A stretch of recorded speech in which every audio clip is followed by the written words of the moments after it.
Abe In Ayr. There was a slight motion. He could see it to the right of the pane. Just a dried insect husk, dancing in the wind-held arms of a cobweb.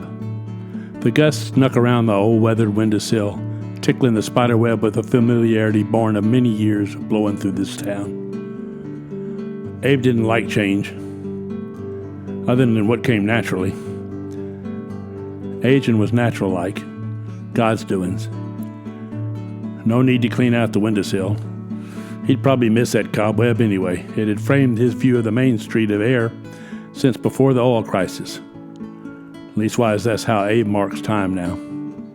Sarah died, 1928. The Cummins moved out, last to leave Ayr, 1931. Pre-oil crisis, 1933. Post-oil crisis, 1934. The men showed up in trucks with tons of equipment, noise, and commotion. All of what Abe hates. Started drilling right there in the old blacksmith corral of Ayr. Some men with papers came to Abe's gate, but a grizzled 80-year-old fella dressed in nothing but overalls and a 12-gauge caused them to abandon their attempts of palavering, and they left Abe alone. Abe called a lawyer fella he knew over to Hartford. Told him didn't want no changes in Ayr. Lawyer fella said he'd get on it. Might take a spell. Weren't long before there was oil squirting out everywhere.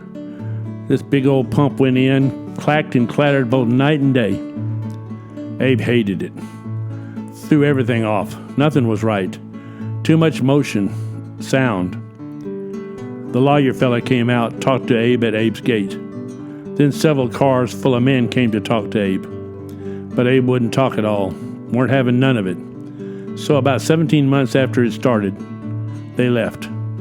Took down everything. Put everything back like it was.